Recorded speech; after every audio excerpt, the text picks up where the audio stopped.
Good morning. My name is Max Latona, and I'm the Executive Director of the Center for Ethics and Society at St. Anselm College. And I want to welcome all of you joining us virtually today for the 4th Annual Housing We Need Forum at St. Anselm College. Welcome. The purpose of this forum is to bring stakeholders together annually from across the state to listen to one another, to learn about housing issues, challenges, successes, opportunities that we have, but ultimately to come into dialogue and to collaborate on possible solutions. Today's program will have 2 segments to it. The total length of the program will be about an hour and a half. In the first segment, our featured speaker will deliver her remarks. I will introduce her in a moment. Her remarks will last about 40 minutes or so, and then there will be time for Q&A, 15 to 20 minutes of Q&A. Those of you who are joining us online are welcome to ask questions. You just need to use the Q&A function at the bottom of your webinar screen.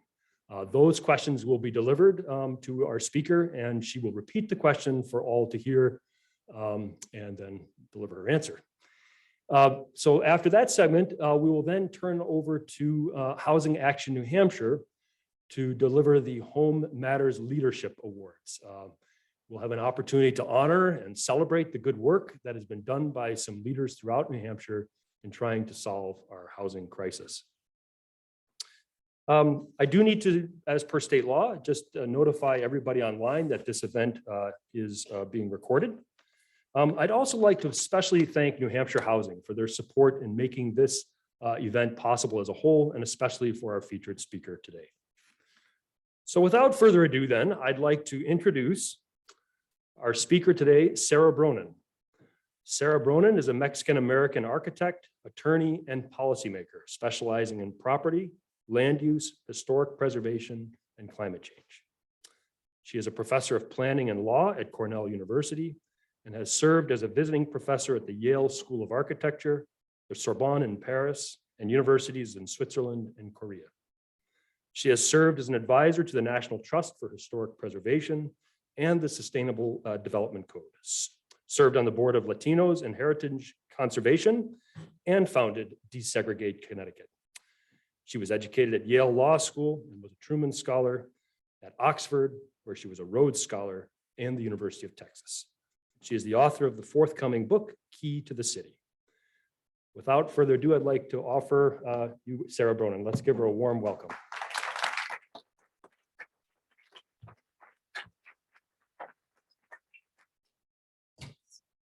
That out of the way. Hi, everybody. Good morning. Hope everybody's doing well. I've really enjoyed the roundtable discussions, and I'm really delighted to have a chance to be here, especially looking around and seeing the importance of this institution in sort of the national debates about politics and policy, and the continuing involvement here in New Hampshire and your interest in housing. So as Max said, I helped to found this organization called Desegregate Connecticut, and my presentation today is really going to focus on just a Connecticut example, really a nearby state, what we've been doing, and maybe some things that that you already know about, and some things that you might not. So for those online, for those who are not familiar with zoning. Zoning is what I'll talk about most today. I consider it to be the gatekeeper to new housing. It is a big problem in a lot of cases, but I actually think it can be a solution. So I guess I would say I'm a zoning optimist in a way. So just a bit about our coalition, which I'll be talking about a lot today. The font got a little wonky here, but we are what we call a pro-homes coalition of neighbors and nonprofits. So we've intentionally chosen this phrase, pro-homes, not pro-housing. We talked a little bit about our table about terminology, and we'll see if that makes a big difference, but that's what we're going with for now. And we're really advocating for statewide land use reforms. And this is our coalition. And I'll just pause briefly on this slide to say, this coalition is not just housing advocates. Over the last year and a half, since we were founded in June 2020 in the aftermath of George Floyd's murder, we have attracted interest and participation from the environmental community, including our major environmental homegrown organization, which is called Save the Sound, as well as national chapters of the Sierra Club and Trust for Public Land. We also have the home builders as part of our coalition. Those two entities right there, are hardly ever on the same side of things, but both believe that there's a better way to deal with zoning. We have Complete Streets groups. We have immigrant and refugee affairs, social justice groups, the Carpenters Union, and others who come at this issue of zoning from a lot of different perspectives. And the way we developed this coalition, first it started organically. People came up to us and said, do you have an organization? Do you have a name? Do you have a coalition? We'll join. Okay. And then since then, we've really tried to open the door for people and organizations to join us. So just to give you a sense of who's in our room when we're discussing these issues. Oh, I also want to note, because I'm a preservationist too, that all three major statewide preservation organizations are a part of our coalition. That was really important to me personally, because I think a lot of people pit preservation against affordable housing. And the way that we've developed the policies that we advocate for, we've tried to make sure that both preservationists understand actually the value of housing, and that housing people understand why it's important to preserve, and that both of these are compatible and in fact mutually beneficial when we do it in the right way.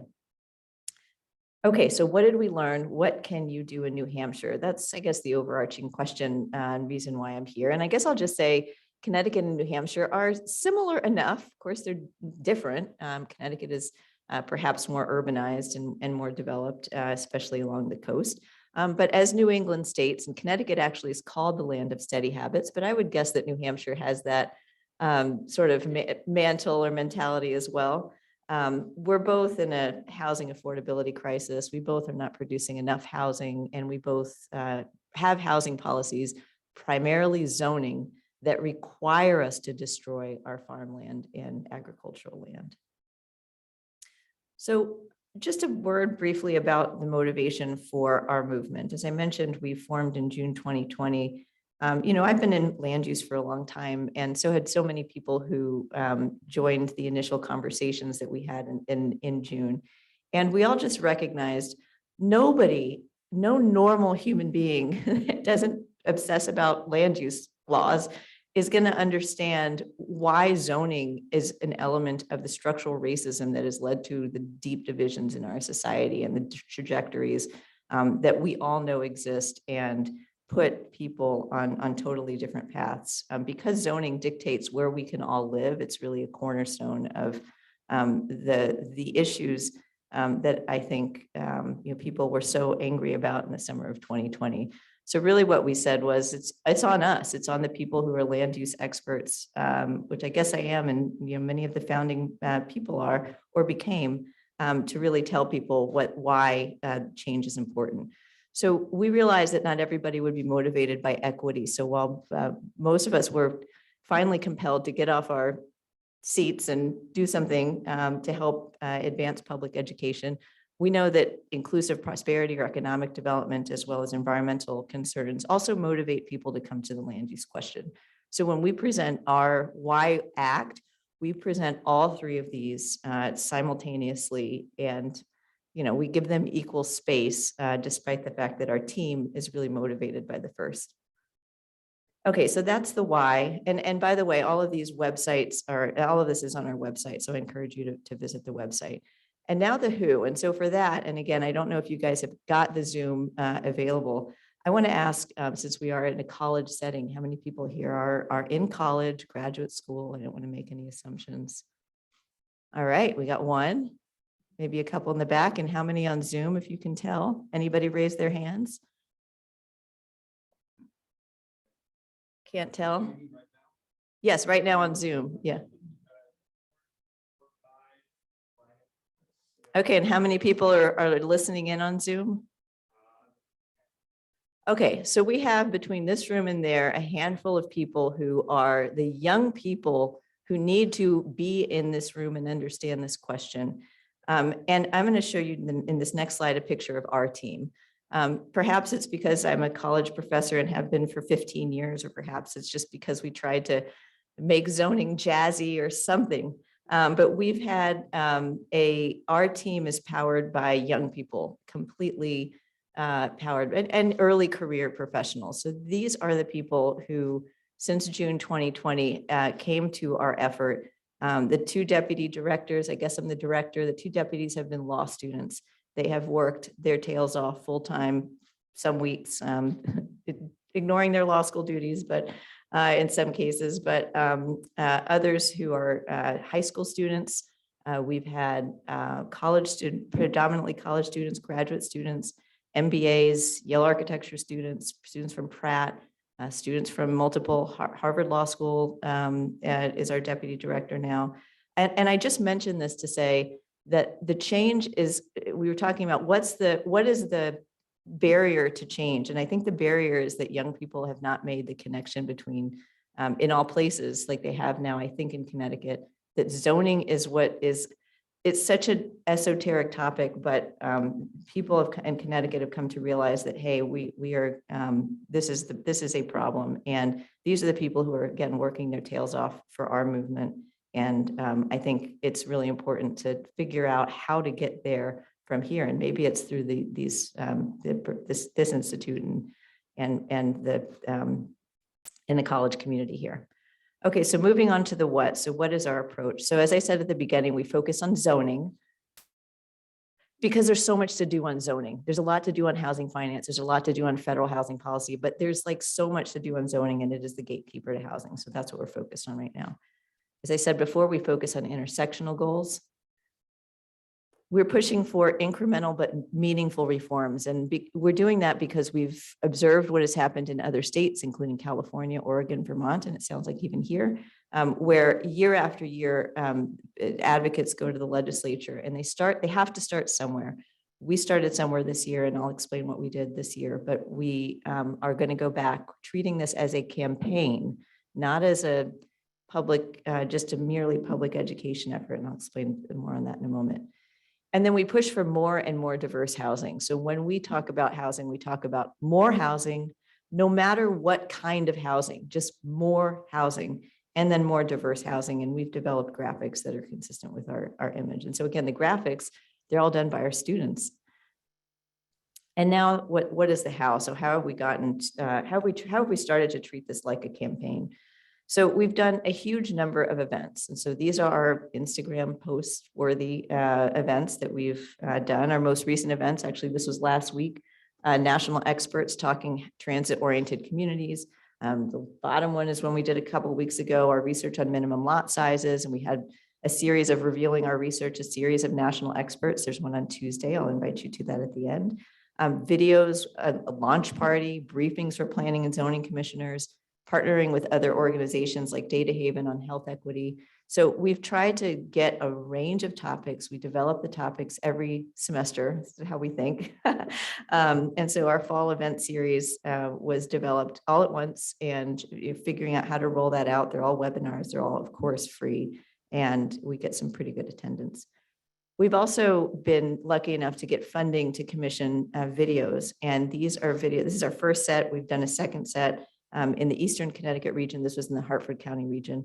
And these are people who are telling in their own words why housing matters to them and why zoning matters to them. Because again, you have to reach people in different ways. Part of that funding also came with paid social media advertising. So we developed the videos, then we had the money to advertise them on social media. So people could click on them, and at the end it said, learn more at desegregate.ct.org.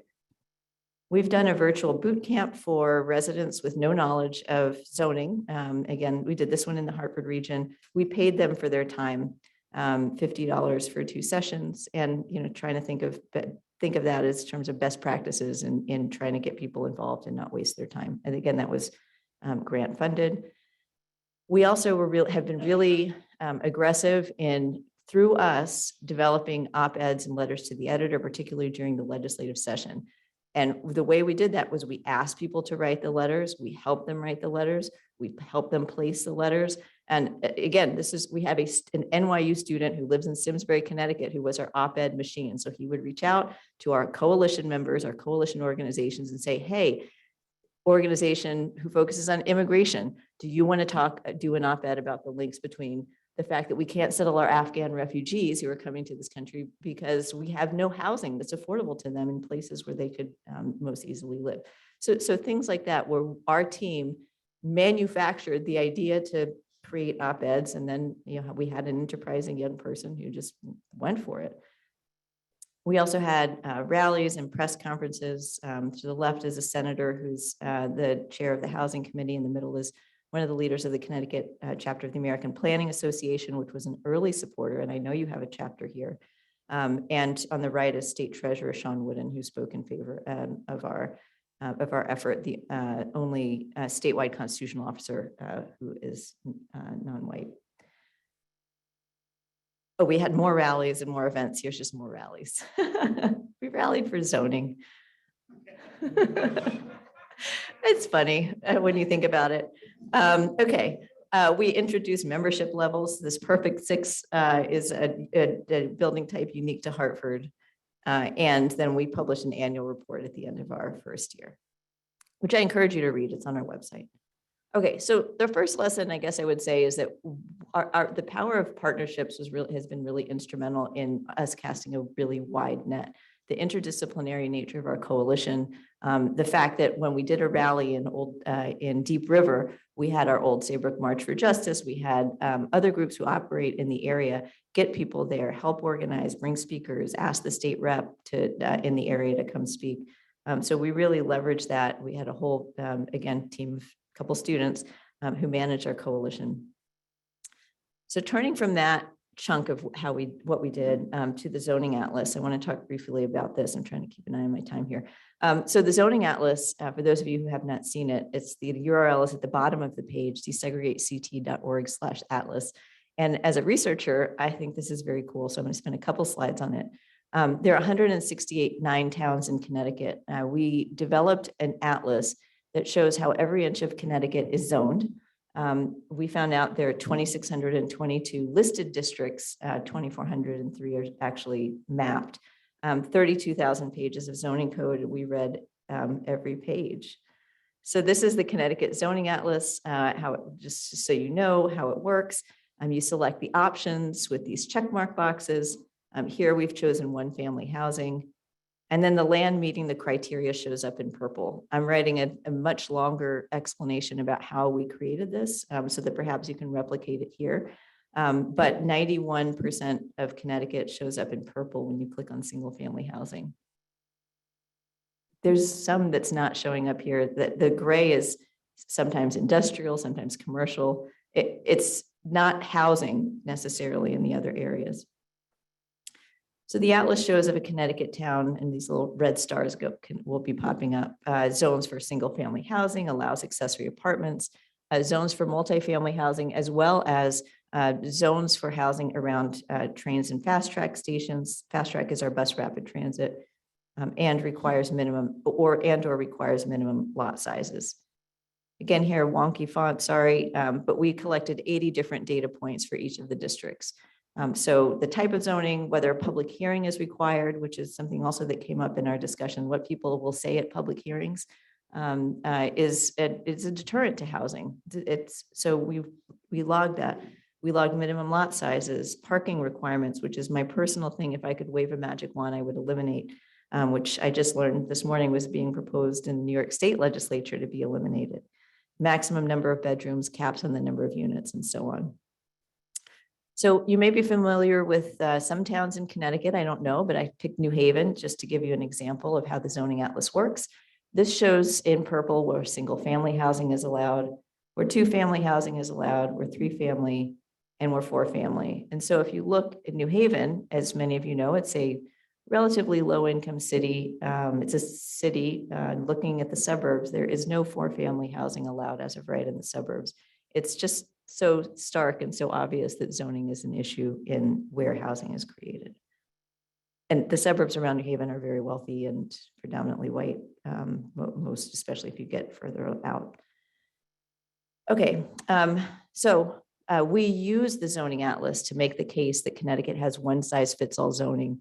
There was no way to escape the reality of the atlas, which we went through multiple checks with local planners to make sure that it was accurate. So I would say that research that shows how stark the issues are, can be very powerful. Okay, so now getting to the exciting part, a year and a day after our first meeting, legislators passed pretty much, I would say 90% of our key proposals.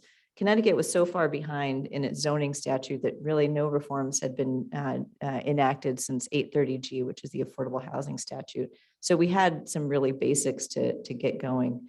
These are the coalition members. Again, this is all stuff you can see on our website.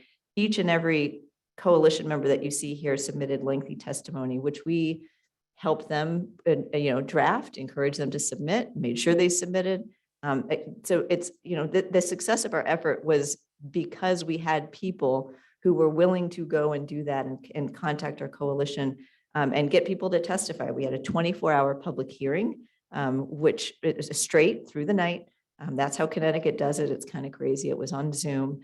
So we had all kinds of people testifying. I was on the hot seat for 2 hours of that 24 hours, which I was not very happy about because it meant that other people could not talk. But that was a strategy that was used by opponents on the committee. It did successfully make it out of the committee, and our bill did become law. We were very lucky to have editorial support based on the fact that we had developed that litany of op-eds. Then the editorial boards started to say, hey, it's time to do this. We have to do better. So we were really happy about that. So here's what we did last session. Again, it's on our website, 2021 legislative reforms.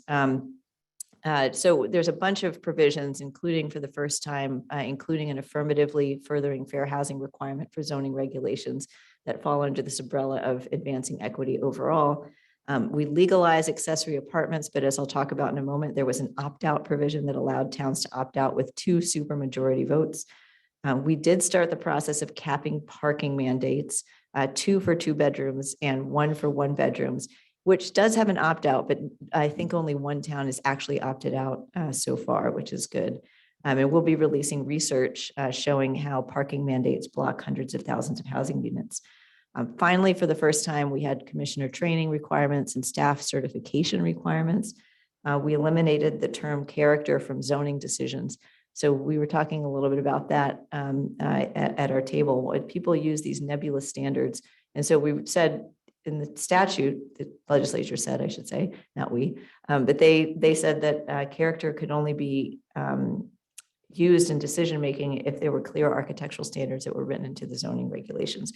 So you might think, well, preservationists wouldn't want that, but preservationists, at least in Connecticut, did not want to be the roadblock to housing. And they have come around to see, look, this is something that might be couched in character, but it really is used for people. So preservationists are very happy with architectural standards that define what character is.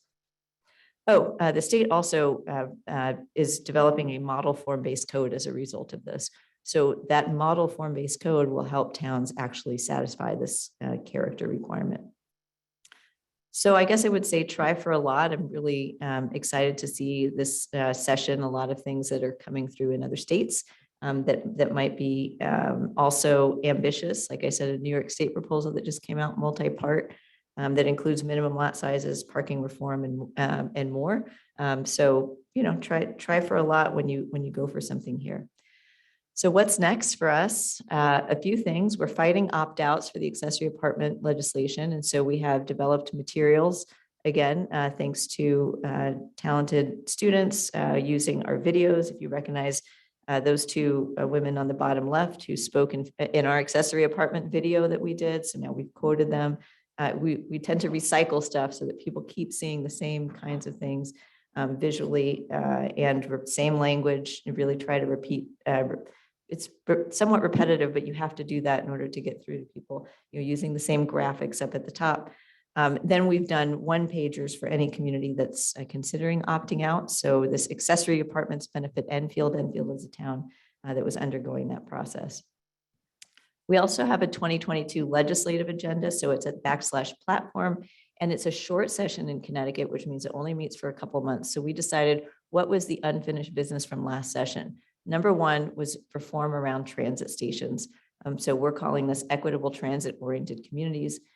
Number two, we did not talk about this last year, so we're hoping that because of national conversation moving towards lot sizes, more sensible lot sizes, you can see that both of these two issues have been tied to the events that we did this fall. So the session is coming up in February, but we're prepping people to understand the issues, recording the webinars, doing the webinars, having planners and others just, try to poke holes through these ideas and get to even better proposals, which is part of our strategy. Identify our goals, educate people about them. And then when February comes around, people will say, oh, I heard about that back in November.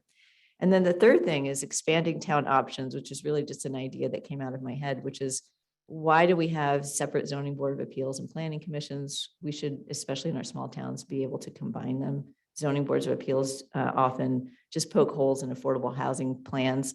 Poke holes in planning generally, and they don't really align with planning goals all the time. So other states have had something similar, and then also allowing towns to combine land use commissions, which 180 jurisdictions in the tiny state of Connecticut is too many jurisdictions. And what it leads to is 180 different sets of rules, making it extremely difficult for housing developers to go from one jurisdiction to the next. So we have a very weak housing development community because there's too many different rules and they can't make progress. So on the transit front, we've already released a brief on about a 20-page brief studying the zoning around our transit stations, which we were able to do from the zoning atlas, which has a layer that shows the half-mile distance around transit. We've done our materials, which again, we've tried to keep consistent. Sheila is the star of our second set of videos, along with 10 other people. And we've done specific one-pagers for each station. This one I'm highlighting here because it just got $12 million in the federal infrastructure bill for station upgrades, and it does not do a good job of permitting housing around it. Lot sizes, again, very similarly, we're making the case about lot sizes. And just to say, I guess the way that we've strategized about the legislative session, we set the goals early, but to get there, we have to put all of this stuff in advance. In the fall, the events, the coordination, the briefs, which take forever to write. We're doing one on minimum lot sizes as well. So you have to really see what the thing you want to do next is and then kind of plan ahead for it. I'm optimistic about especially transit. Okay, so last just 2 minutes. How can New Hampshire residents make change? I encourage you to visit. I heard maybe in the middle table, you guys were talking about how do we tell people what to do, how to speak, how to comment to public hearings. We have these playbooks for land use board candidates, current commissioners, and advocates. And these are all available online, except for candidates. We've password protected that one so that we can actually know who's running and who's using our playbooks. So, join a commission, organize your pro-homes neighbors, speak up. Also on our website, and again, the URLs are all at the bottom, we have how to write a letter to the editor and the op-ed. This is in case somebody doesn't come to us and just decides they're going to fly solo and do it on their own. We have tips. We have examples of pro-homes op-eds. There's probably 70 up on that page. So if you want, cut and paste, like I say, just cut and paste. Cut and paste the whole website if you want. Speaking at public meetings, how to comment is that website. We have what are the basics of speaking? Do you show up? Should you be civil? Should you be angry? Should you be rude? And then the right-hand side is more the substantive. What are the biggest myths? Schools, traffic. We link to our FAQs page and if people want to have more information, but we have a couple sentences for each myth there. As I said, I surely invite you to come to our minimum lot size event. It's the last in our fall series. It's Tuesday at noon. And it's something that I think you may not have so much of a transit-oriented focus here like we do in Connecticut with so many Metro North, Shoreline East, and fast track stations, but you might have minimum lot size potential that might be of interest. So I encourage you for that. And I'll just say thank you. And we're on Twitter. I'm on Twitter at Sara Bronin, Desegregate CT. And there's information is chock full. So with that, should I stop sharing my screen or you guys will take care of that? Good. Okay, you take care of that. Thank you.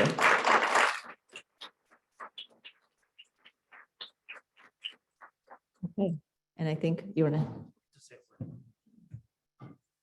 Thank you, Sarah. So she is willing to take questions now from the audience here in person as well as online. So if you have a question, feel free to ask, and then we're going to ask Sarah to repeat it for everybody. Yes.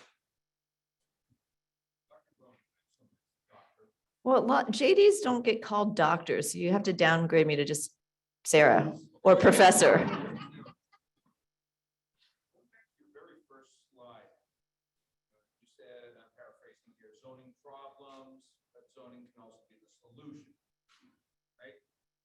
And it appears to me that in any group or any community or any issue, you have a tug of war. You have people on one end of the rope that see the zoning as a problem. People on the other end of the rope see the zoning as the solution.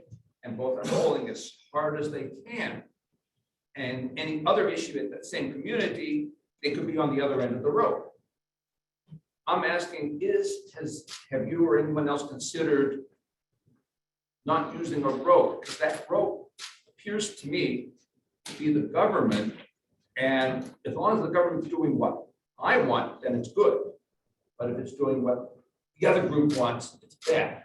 So the question for those online is the comment that zoning is both a problem and a solution presents a sort of binary choice for zoning. And you know, does this mean that you're setting this question up as if government does something for me and I like it, it's good. Government doesn't do the things that I like, it's bad.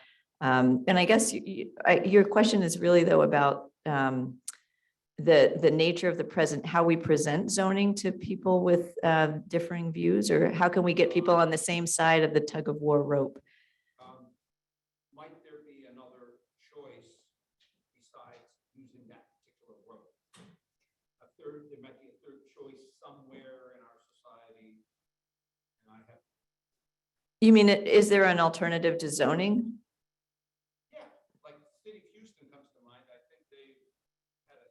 Oh, okay. All right. So is there an alternative to zoning? And the questioner asks about the city of Houston. So Houston happens to be my hometown.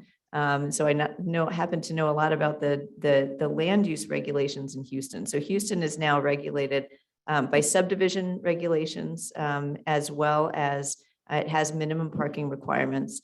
Although there is nothing that's nominally called zoning, those are a couple of examples of zoning or zoning-like techniques that are used in Houston.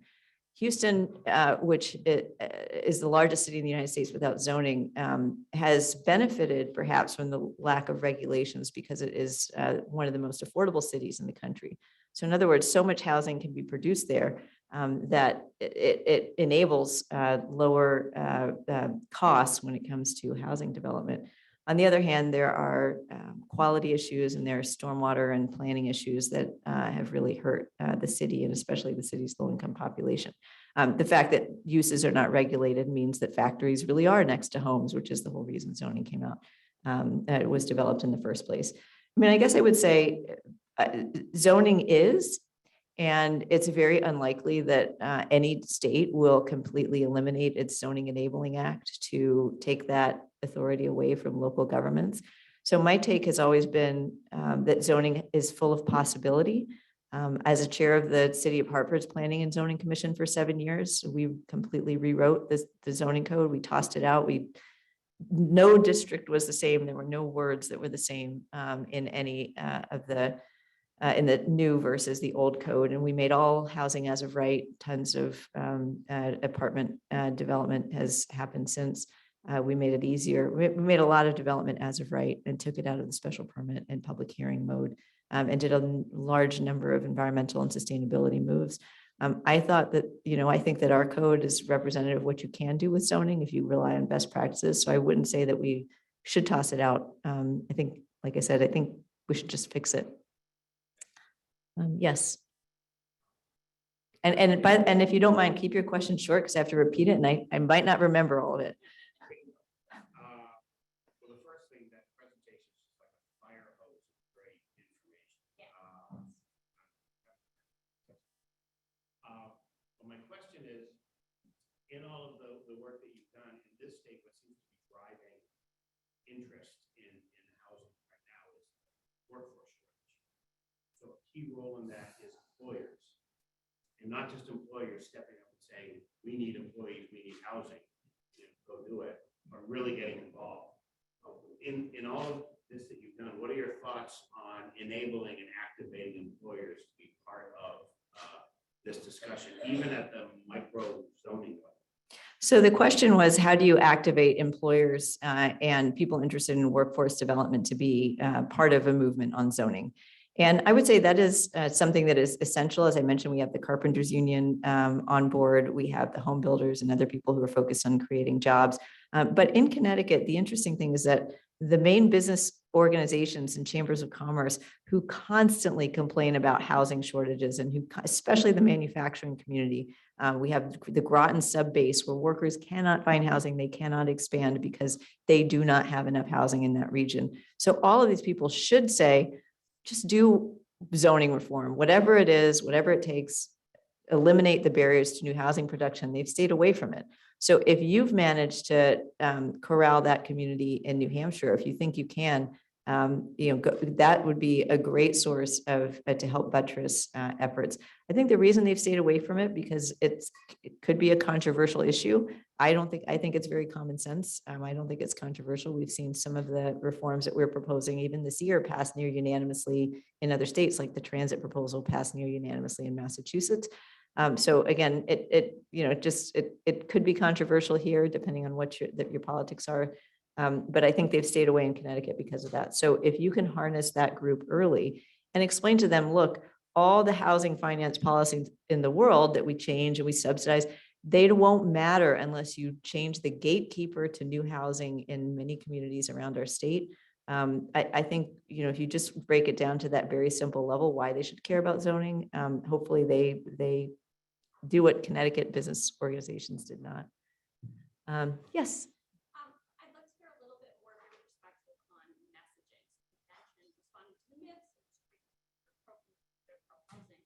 So how do you address the fear and the myths and engage with the people who are not or don't you? So our general principle is to, oh yes, the question, thank you. So the question was, how do you engage people? What is the public face, especially in the face of opposition? So how do you deal with myths and myth busting? And so I guess I would say just the general overarching response is that by sheer numbers and by sheer outworking opposition, which just, there's no chance that a statewide opposition group could form with 80 nonprofit coalition members in the team that we put together. We tried to show that zoning reform was not just smart, but popular. So if you just remember that phrase and nothing else, not just smart based on the research, based on studies, which we have voluminously listed on our website, but something that people actually wanted. That has broken the dam, and not just at the state house, but also in local communities. I have heard from so many lawyers, so I hear from lawyers, so many lawyers who say, I was shocked that my project for X got approved.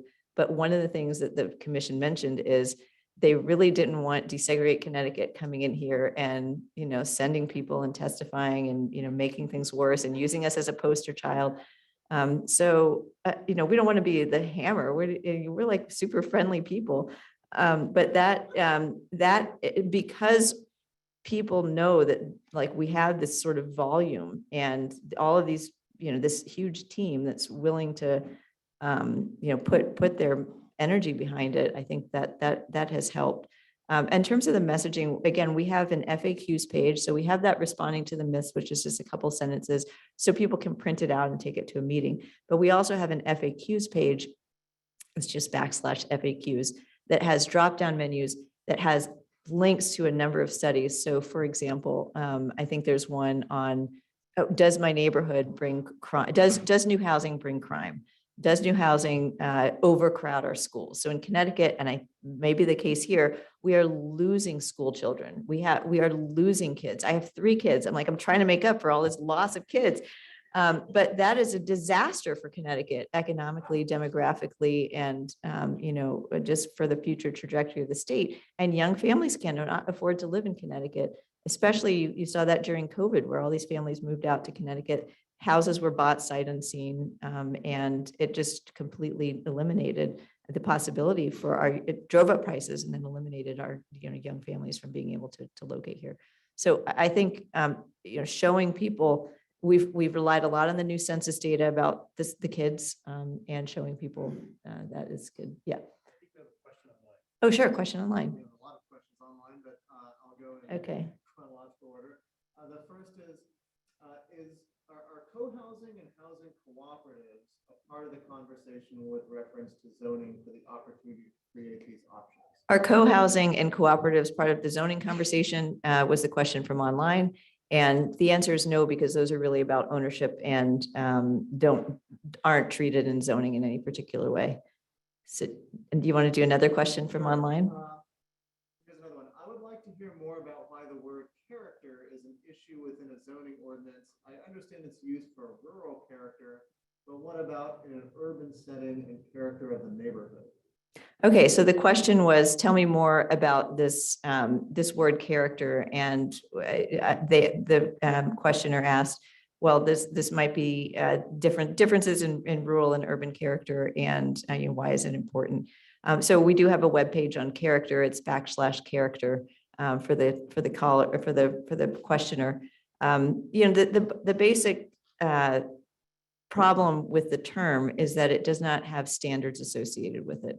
So when we have heard in Connecticut very unfortunate comments during decision-making processes about these welfare recipients that are moving to town will totally change the character of community and worse. And that's not every commission, but that some commissions kind of have, some of that sentiment sometimes. So the idea was to change that character shouldn't be about people. There's also actually language in the new bill that talks about how there can be no comment or no zoning discrimination, no zoning decision made on the basis of the income source of the applicants, addressing that quote unquote welfare issue, and a couple of other immutable characteristics in addition to that. So I guess you can check out more links on that website, probably would be my summary for that. Yes. Sara, Desegregate Connecticut's done extraordinary work in 1 year. Year and a half, 18 months. Yes. Did you, and you've developed this really impressive coalition, but did you run into people or groups who said, you're moving too fast, or you're stepping on my turf? How do you deal with that? So the question was, have you run into people who say you're moving too fast, and how do you deal with that? There will always be opposition to these kinds of efforts. So I'm going to put people who will just generally knee-jerk oppose these kinds of efforts aside. From our supporters, we have not heard that we're moving too fast. We've heard that we should be asking for a lot more and much quicker. And so what we've tried to do is balance the coalition-based approach that we have developed, which really demands consensus by all of these parties, and trying to get those coalition members on board with very effective, we think, zoning reforms. So to balance their needs against the need to be ambitious. And sometimes those are together, sometimes they're in conflict. I mean, I'll give you an example of, so minimum lot size reform. Our proposal this session is to override around water and sewer lines, minimum lot size requirements that are more than 1/8 of an acre.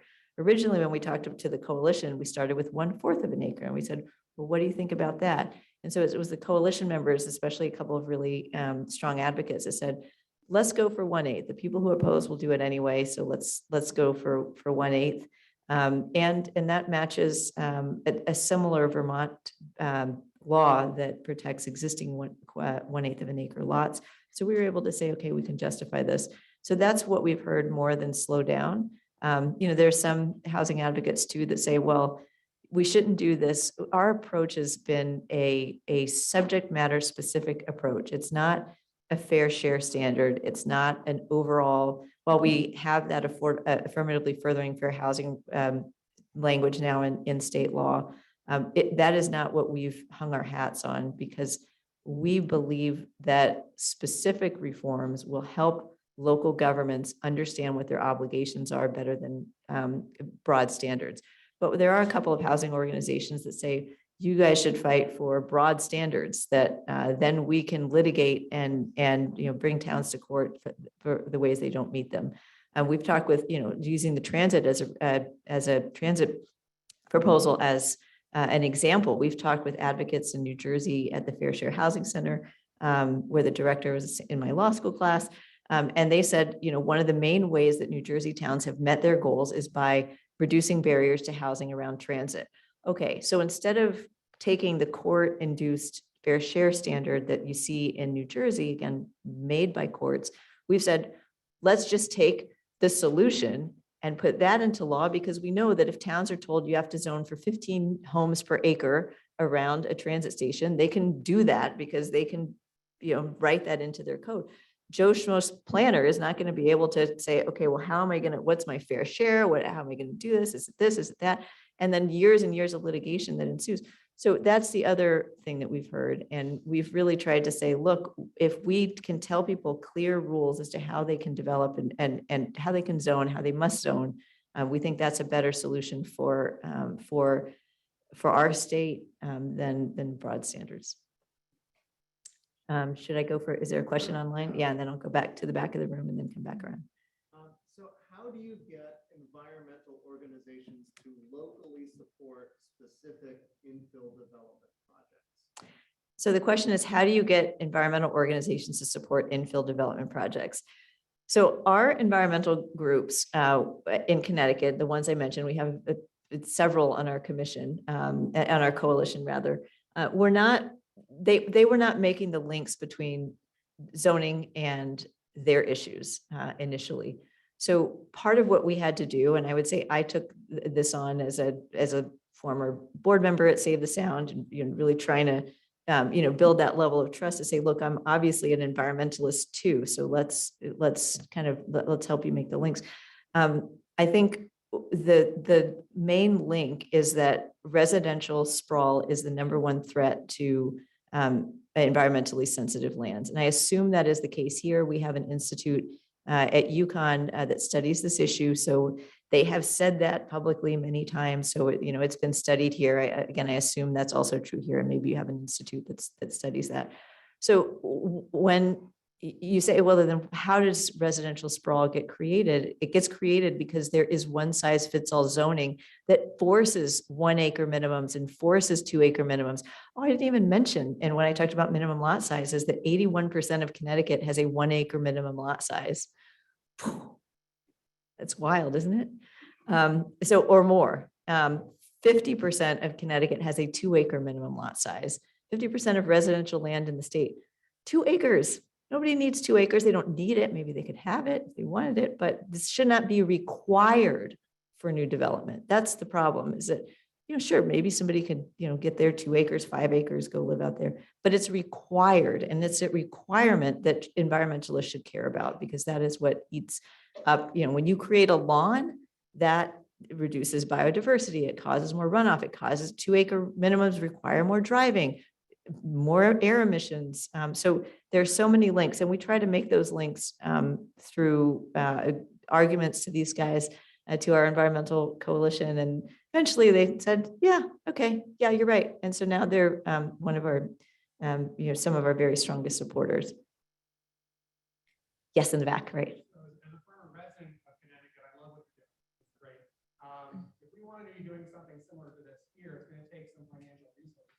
Can you speak a little bit to how you identify the financial supporters to actually make what you're doing possible? Okay, so the question was, how did you identify the financial supporters that made this effort possible? So I am totally pro bono. I work on this all the time. And so you kind of have like a free staff person in me. I don't think that you will be able to do that here unless somebody just is super into this zoning, which I encourage you to be. But we really started, so the annual report is up on the website. And I believe in the first year, we raised through $10,000 donations from a few foundations, as well as individual contributions. I believe in the first year, somebody maybe has it available, but it's something like $80,000. And we've been raising more money since. We were very lucky that a few foundations joined our coalition early on, which did not commit them to doing anything, but because they were on our calls and because they could see, we do coalition calls every 6 weeks or so. Every 6 weeks, we can show them, okay, here's what our volunteer team did. And so primarily the funding, $23,000 went directly to a data nonprofit that took all of our research on the zoning atlas and put it into the public interface. So nobody got paid for the research behind the zoning atlas, but somebody got paid to do the interface. So just to give you a sense, the bulk of the remaining funding that we raised has gone toward internship funding. We raised $10,000 from the Connecticut Association of Title Attorneys to fund law students. And so that is how the first deputy, there's been two, the first deputy director, a UConn law student who owned his own landscaping business to pay his way through school, was able to justify, spending time with us. And he was talented. I mean, it was a gift. So some of that money went to him. Some of that money went to other law students. They've re-upped. So now we can, again, afford to, it's not, it doesn't require a ton of money to get the graduate student, law student, college student team. And now we pay, some of our interns, we kind of rotate them, they come through in our internship program. We pay them during that time, and then they can decide to stay on. If we have funding, we pay them. If not, they become a volunteer because they're just like, excited about the work. So we've kind of made it work. We did just receive a very large grant that we just actually announced yesterday to hire a full-time director, which will replace me as I ride off into the sunset, as well as a local organizer. So that was from a major foundation out of state, which I can't say who it is yet, but you can check our website again. But that funded two positions for 2 years. And again, so after a really shoestring budget and then the videos were about $10,000 each for each set of videos. So again, a chunk of the funding went to communications. A lot of it went to our student team. So the big funding that just came through the door, though, I think was just a result of our just showing, hey, look, it's snowballed. And so but I think what you could say in looking to your local foundations and looking to, the state agencies and looking at the developers groups or whoever might help you to pay for this, you can say, look, we want to set something up like this. I would say the number one thing you want to do, in addition to having some funding for a director, would be to have a very generous fund for students. Because if you pay them $15 an hour, but by the way, for the first 9 months, nobody was paid anything. So, it's only really about the last half of the time that we've actually developed that internship program. But you can bet that if you learn what we've learned and just say, we can develop an internship program, and we can hire 10 students to work on this, they're going to show up and they're going to be excited about it, because then, they can contribute. We have many more interns who apply to our program than we can take on. Okay. Okay, All right. sure, I'll take online questions. All right, so here's one. Basically, don't we need 2 parking spots per unit minimums in New Hampshire because we don't have mass transit? No, the question is, do we need 2 minimum parking spaces minimum because we don't have mass transit? No. Nobody needs parking minimums. Parking minimums were really a vestige of this, actually the automobile industry's infiltration of traffic engineering standards and local ordinances. They rose because the automobile industry knows if you require people to build parking, they must provide the parking. And the more parking you put on a lot, the less walkable a place is. And I have lots of images on parking. But if you require somebody to build 2 units of parking for a 1-bedroom apartment, the parking takes up more space in the apartment. So what does that do to housing affordability? We have a wealthy community in Connecticut that it is the one that opted out, incidentally, required 3 parking spaces for a studio apartment. Now think about that. Why would they require 3 parking spaces for a studio apartment? Also, the studio apartments had to go through special permits and sort of all these other barriers, because nobody who lives in a studio apartment has 3 cars, first of all. Second of all, where those were allowed, it was near the main streets of the town where there's lots of businesses, could be very walkable. What developer in their right mind is going to buy high-priced land, pave most of it over for parking, and create just a tiny little studio apartment? That deters housing, and it also skews the market. The more parking you require, the more cars you will get, and you were designing places for cars. New Hampshire, yeah, you can drive from place to place, but a developer will always build enough parking for the people he or she wants to house. I would get rid of it entirely. All right. Oh, wait, I see one last question in here. Yes. You talk about the decision-making structure of your coalition, that's a million organizations, and just for instance, you said we went from asking for a quarter acre to a acre. How do you make decisions with that big group? Okay, so the question is, how do you make decisions with a big coalition? Well, that's a great question. We just sort of all end up agreeing.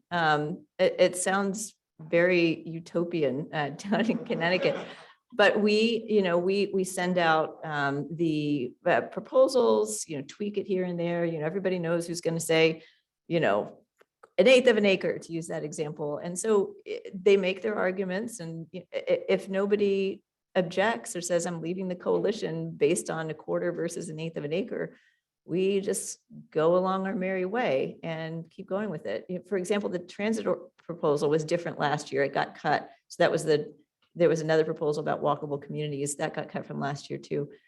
We revived the transit for this session. It's a different proposal than last session. So we listened to feedback. We sort of said, okay, well, we can Massachusetts. What do people think? It's just very, so far it's been just very organic, and perhaps at some point there will be some rift, and there will be, a second organization or second coalition that wants something different. But for now, I think there's a level of trust in our team that we're not going to go. We are very disciplined messaging. We never single out towns except for the one I mentioned with the parking requirements, which I always mention. We never try to single out towns. We don't criticize people. We are very consistent with our messaging and our approach, which is, this is a possibility. This is a solution. Look at how many people around you, your friends and neighbors, support this and want this. Look at all of their different reasons to do it. So I think that there's a level of trust that, especially last session, we said what we were going to advocate for. There was no bait and switch. We didn't go in and try to do something that the environmentalists didn't want, or the home builders didn't want. We just went in there with what we said we were going to go in there with. We pushed for that and we got it. And so I think people, again, have a level of trust that you earn every single day in this business. So again, I'm keeping my fingers crossed that will always be the case as we pass the torch to this new team to lead it. And by the way, if you know anybody who wants to apply for these jobs, please send them our way, because New Hampshire is very close, and I'm sure you have some very talented folks here we'd love to poach. Thank you for the opportunity.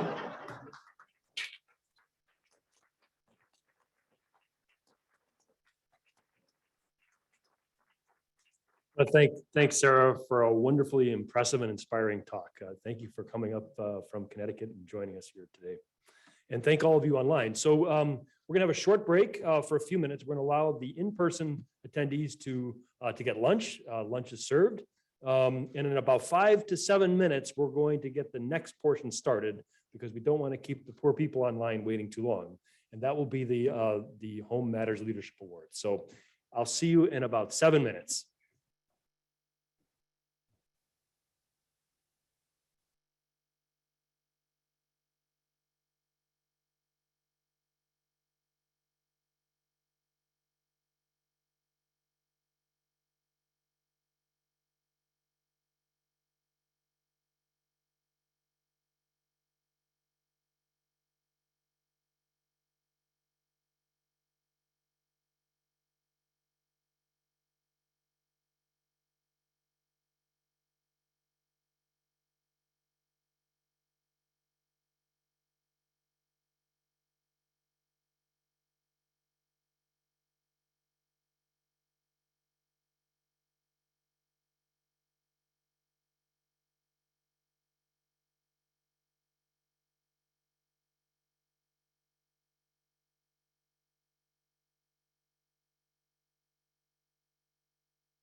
New Hampshire, the definition, as we saw, of persistence. Alyssa Margolin. Thank you, Max. And thank you again to the college and to the Center for Ethics and Society for hosting the annual Housing We Need conference and providing such a wonderful convening for us to celebrate our leaders in housing advocacy. I also just want to note how moving and inspiring the presentation was from Sara Bronin. Thank you so much, Sara, for coming to the Granite State. We're looking forward to learning from you. And thank you for that motivating presentation. So the Home Matters in New Hampshire Awards were established by the Governing Council of Housing Action New Hampshire to honor the legislators, advocates, and media for outstanding work that informs and advances affordable housing policy. So I'm going to go ahead and name our honorees. In many cases, they have pre-recorded their acceptance speeches. And then if you're present, I'll ask you to come and take a picture and make sure that we commemorate this opportunity. The first award I'm pleased to share with everyone is the Advocate of the Year to Martha Stone, the former executive director of Crossroads House. Martha was with Crossroads House for 17 years, and everyone knows of its reputation as such a well-run place for people experiencing homelessness to find a warm, safe, comforting place as they transition during a very difficult experience. But beyond just the room and the bed, Crossroads House is so much more. It stepped into understanding how to advocate for shelter guests to find a more permanent housing solutions. It worked with them on financial education and identifying ways to get back to community. It takes really good care of the kids, and there are a fair number of kids. I think that's always a little shocking for people. And also became a statewide advocate around supportive housing. For me personally, Martha made it to every hearing I ever asked her to attend, and many of them were not connected to shelter resources or anything going on in the shelters. I remember Martha's testimony saying, my job is to go out of business, and advocating for us to address the affordable housing crisis in our state, to finally address the supply side problem so that we don't need homeless shelters in our state. And then especially during the pandemic, I think we were talking, maybe several times a day, often at, hours, late night, very early mornings, when we realized that, people who lived in congregate settings were very much at risk. And so, Martha, I know you've passed the torch now to Will Arvello, who's here today. It's your step away from this is well deserved, but please know how much your advocacy and your leadership has meant to us and to the state.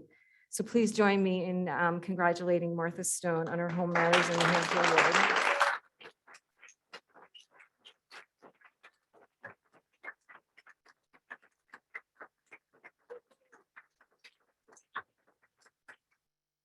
Thank you so much to the Housing Action New Hampshire Governing Council for honoring me with the 2021 Home Matters in New Hampshire Award. For nearly 18 years, I have worked at Crossroads House, where we provided emergency shelter and supportive services for men, women, and children experiencing homelessness in our community. During my tenure, we provided over 500,000 nights of shelter to over 9,000 people. And while I know that we had a great impact locally in our community, my work through Housing Action New Hampshire and the Governing Council afforded me the opportunity to get involved statewide. I really learned how I could be involved in advocacy work that would affect all citizens in New Hampshire. And I'm really proud of the types of things that we were able to accomplish collectively as a team in terms of providing rights for tenants, advocating for more funding for affordable housing, and for homeless services. You know, the reasons people experience homelessness can be quite complex, but the solution is really quite simple. It's housing. And I'm really grateful that the work of Housing Action New Hampshire will continue so that all citizens in New Hampshire will have the opportunity to live in a safe, affordable home. Thank you again for honoring me with this award. It really means a lot to me, and it's really been a highlight of my career to have the opportunity to work with Housing Action New Hampshire in this way. Thank you again.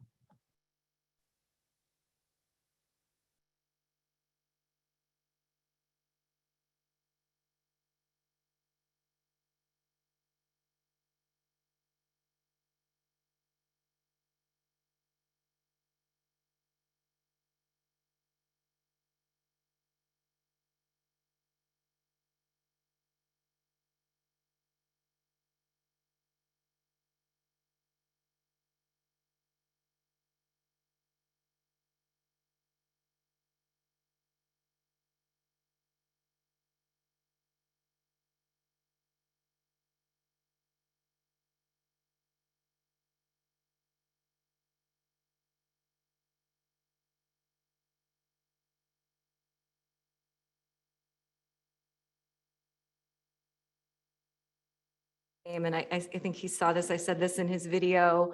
I'm sorry, Dean. I know humility is actually like sewn into your DNA in a very real way. But I thank you in advance for allowing us to honor you. 34 years at New Hampshire Housing. Dick Anagnost, I think at a recent meeting, said the most important housing advocate in our state.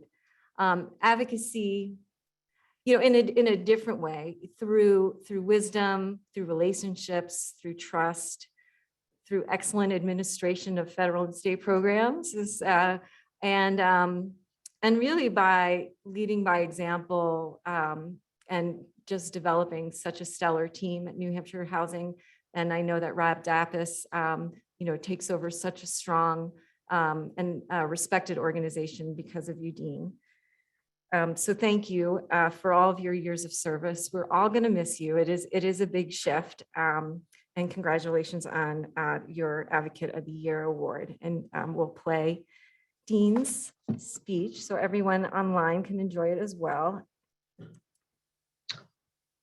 Thank you, Housing Action New Hampshire, for this recognition.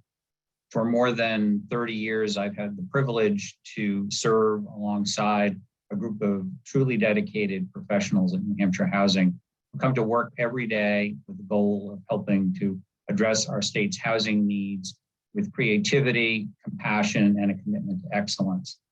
And anything I've accomplished over the years here is largely the result of their work as well. And so I'm very happy to accept this on their behalf as well as mine. I also want to recognize Housing Action New Hampshire. I was part of a small group that helped conceive of Housing Action New Hampshire some years ago, and I've watched with a great pleasure as it has grown into a very strong and effective advocate for housing affordability issues in our state. It is a critical partner of ours on many issues, including policy and programmatic initiatives. And that relationship, the effectiveness of Housing Action, the impact that it's having on our state makes an award from them even more meaningful to me. So thank you again for this recognition, and please do keep up the good work.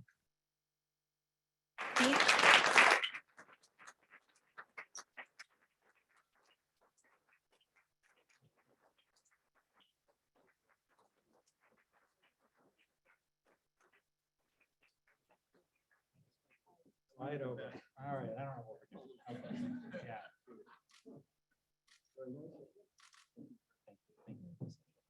And I apologize to people that had to look at me on a 10 by 10 foot screen.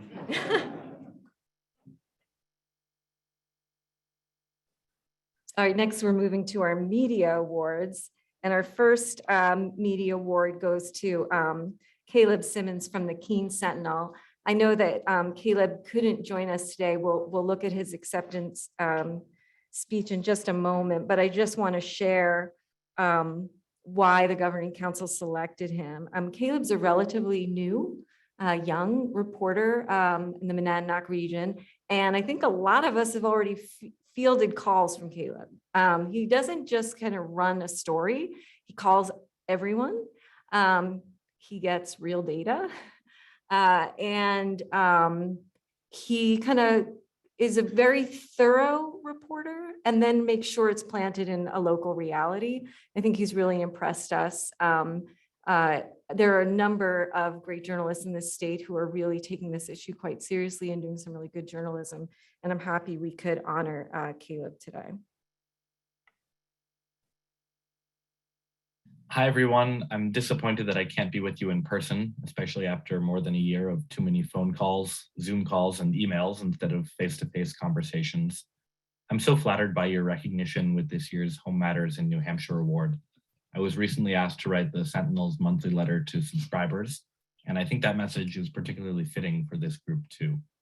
So back in July, I wrote a story about how the new owners of a 25-unit apartment building in downtown Keene plan to raise rent for all tenants. For a woman there named Laura Tobin, her monthly rent was going to jump from $800 to $1,200, a 50% increase. After having recently lost a job, Laura worried she wouldn't be able to afford that rent, which the new owners said was needed to bring her unit to its market value. It was a story that I, and surely many of you, have heard often. But it took only a few hours for many in our community to offer their help, or even just their sympathy. Multiple people emailed me saying they had rooms Laura could rent. Another offered her a job. Just one day after my story came out, Laura told me that someone who'd read it had helped her find a place to move. That response caught me off guard. It's always a thrill when I'm reminded that people actually read my work, but the reaction to this particular story meant more. For one, it meant Laura now has a roof over her head. It also meant that in a world splintered by social media and a once in 100 years pandemic, neighbors still have each other's backs. And it meant a newspaper is only as good as its readers. We work hard to uncover the truth, telling stories like Laura's, because we care about keeping our communities informed. But while reporters can expose injustice, be it housing insecurity, political corruption, or environmental destruction, only you can correct it. Our readers do that, and so many of you, on top of helping people understand these issues, do too. By putting faith in us and in each other, you renew mine. More than for any award, I thank you for that.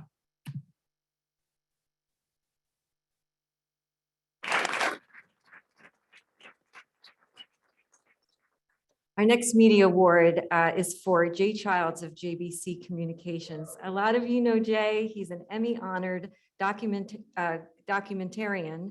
A lot of us know about Community and Consequences 2, that actually features the Housing We Need conference at the end, that has been on New Hampshire and Maine PBS, and Community Consequences 1.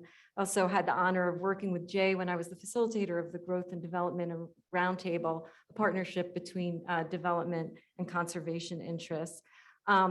Jay's style is one that captures the New Hampshire story, which is why I think his work was so compelling. A lot of it featured stories of young professionals trying to find their way who really want to stay in the state, including Victoria Laracy, who was with the Mount Washington Valley Housing Coalition, and Sara Reitzman from the Seacoast Workforce Housing Coalition, who's headed over to work for New Hampshire Housing. So congratulations, Jay, and we will play your speech. I'm very surprised and grateful to Housing Action New Hampshire for this Home Matters in New Hampshire award. When I was a little kid, I got the best Christmas present I ever asked for, which was a small red portable tape recorder with a separate microphone. I could interview pretty much anyone in my family and in my neighborhood, which I did, capture their stories and share them later. I think it's how I became addicted to documentary storytelling. The most important result of a film I work on, beyond being entertaining, It needs to be able to be a tool in not just raising awareness, but spurring action and change. Traveling the state, covering the stories for communities and consequences too, I am amazed by the people working passionately every day in a sometimes hostile environment to advocate for and provide housing options for people of all incomes, ages, and circumstances. As we look to move forward with the next phase of Communities and Consequences too, out doing more reporting, I hope our work continues to assist in some small way in your critical efforts. I share this award with my project partners in crime, Peter Francis and Lorraine Merrill. I also want to thank our lead underwriters, Dartmouth Hitchcock Healthcare and New England Studios. And also a shout out to Don DeAngelis and everyone at NHPBS, who are true partners in bringing local filmmakers' stories to a broad audience. Again, I thank you. Come on up.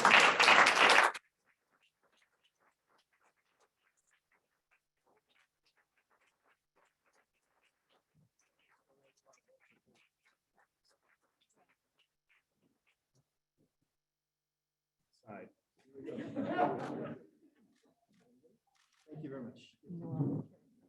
Congratulations.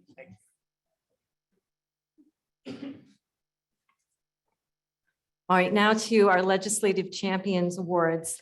The first award goes to Representative Casey Conley. Representative Conley could not join us today. We are recognizing Representative Conley for his work around the expansion of 79E into those housing opportunity zones. That was House Bill 154 that passed as SB 102. And you remember Ben Frost did a detailed report of the impact that could make in a community that chooses to take advantage of that opportunity.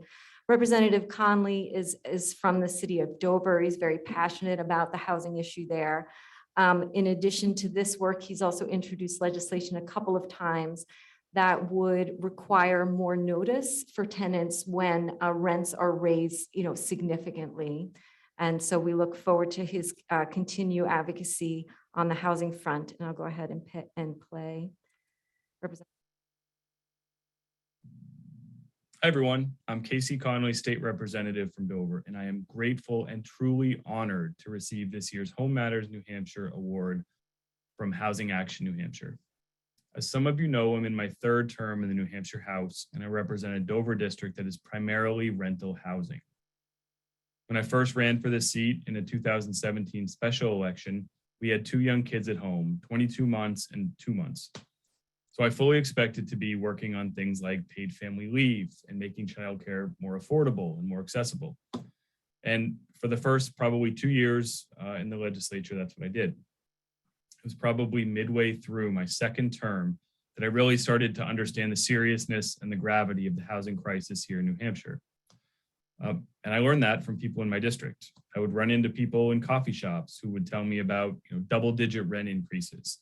I would see stories on social media of people being forced to leave their apartments when the building was sold to a new owner. So it was through those conversations that led in a roundabout way to my filing HB 154. What that does is it expands the existing RSA 79E provisions to include affordable housing developments, so long as 1/3 of the new units built are set aside as affordable.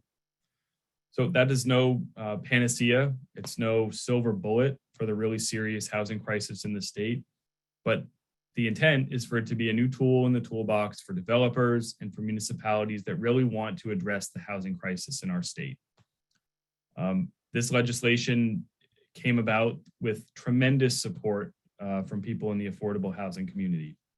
That includes Alyssa Margolin, who's an excellent resource, ally, and advocate, and Elliot Berry, another tremendous advocate for affordable housing in our state. I am thankful most of all to my wife, Lauren, for her unwavering support for my service in Concord, despite some long nights and some long days and a lot of time away. So thank you again to Housing Action New Hampshire. I'm honored to receive this award and look forward to supporting this group and its many members for many years to come. Thank you.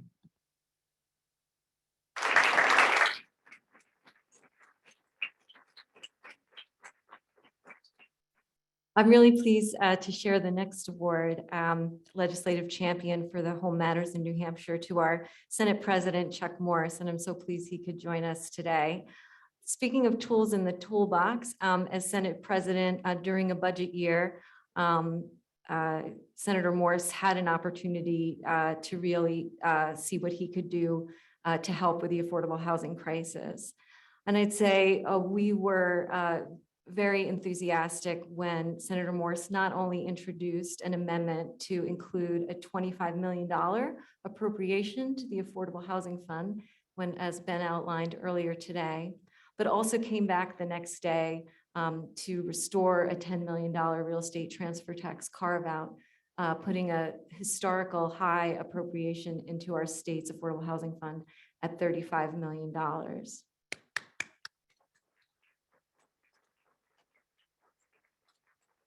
I do want to also add, over the years, we have been in Senator Morris's office several times talking about issues, whether it's recovery housing, the issue of homelessness, and feel in many ways that we have navigated this crisis together, and look forward to working with him to find policy solutions so our state can finally address this crisis. And I invite Senator Morris to come up and share a couple of words with all of you.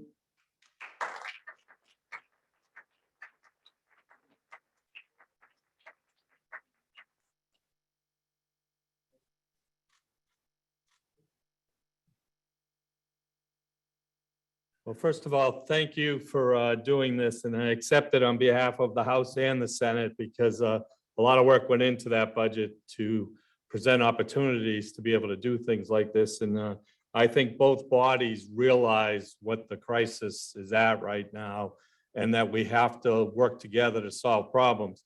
And we may agree or disagree on how to solve those problems.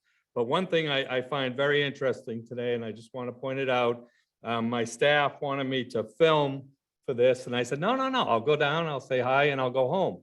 It's perfect to head back to Salem. And I just want you to know, where my staff has a real problem with me is if I can't do one of those on the first take, it's just going to be a bad day. So that's why we didn't do it. But I did hear about volunteerism while I came in the door. And I want to tell you, you pay me $125 for this job, which I do it because I love it. But we're certainly volunteer legislature in New Hampshire, so we're listening when we're out there. But in 2016, the governor asked me to get involved with water. 19 members of that commission, and all of them are volunteers, and they work every single month at making sure that we're trying to solve problems in the state of New Hampshire. So I think you have huge opportunities to work on this and get things done. And what I will tell you that I would think about the most is take advantage of the opportunities that exist today, because we need housing so quick.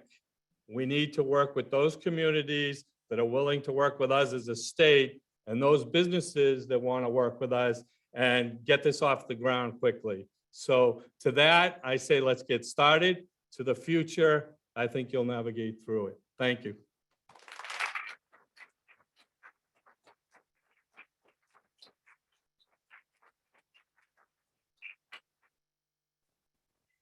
And our final award, and thanks again, Max, for giving us this platform, is Pandemic Response Home Matters Award to John Manning, the recently retired CEO at Southwestern Community Services. So it's fitting that the photo I found of him when you did a Google search and hit images is John in his role as the chief firefighter of the town of Marlborough, because his commitment at the start of the pandemic to standing up a housing stability program that we kind of created from scratch with CARES Act funds, and tried to figure out. He, as head of the CAP agencies, made sure that he had, solid process in place so people could get the help they need in a timely way, while making sure he was a good steward of taxpayer resources. So John, I don't believe is with us today, but I will play his video for you. Good afternoon from sunny Southern California. I'd like to thank Housing Action New Hampshire for awarding me the 2021 Home Matters in New Hampshire Award. As you all know, safe and affordable housing is critical to the health and successful outcomes for everyone in New Hampshire. Even before COVID, housing stability was difficult for many to obtain. High real estate costs, expensive rents, and low vacancy rates put safe housing beyond the reach of many. When COVID struck, the economic impact of job losses, limited daycare, and children not able to attend schools magnified these challenges greatly.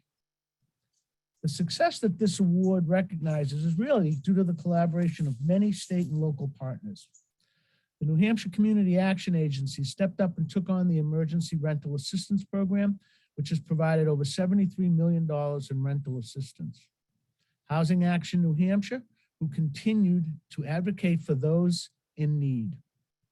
New Hampshire Legal Assistance, who provided advocacy and resources for those facing evictions. New Hampshire Housing Finance, who has supported the CAPS with the Emergency Rental Assistance Program, as well as providing resources for those looking to buy or rent in the state. The list could go on and on. My point is that the success we have had during these difficult times has come from a collaboration of many individuals and organizations. Thank you again for this award. I am looking forward to the continued success we will have in improving housing for everyone in the years to come. Thank you again.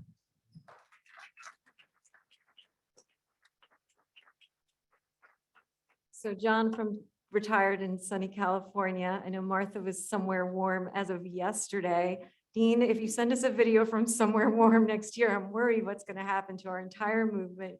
But we wish all the award winners our hearty congratulations, and those of you who have moved on, a wonderful retirement. Thanks again.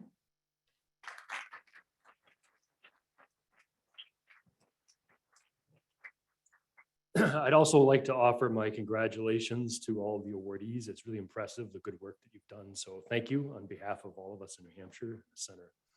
This concludes our virtual portion of the program for today. So for those of you joining us online, thank you for joining us. We hope you enjoyed the program. Keep tabs on us at our website, www.anselm.edu/ethics. We'll certainly be in touch with you with upcoming events, programs, news, research related to housing. But on behalf of the whole center, thank you for joining us from wherever you are. So for those of you here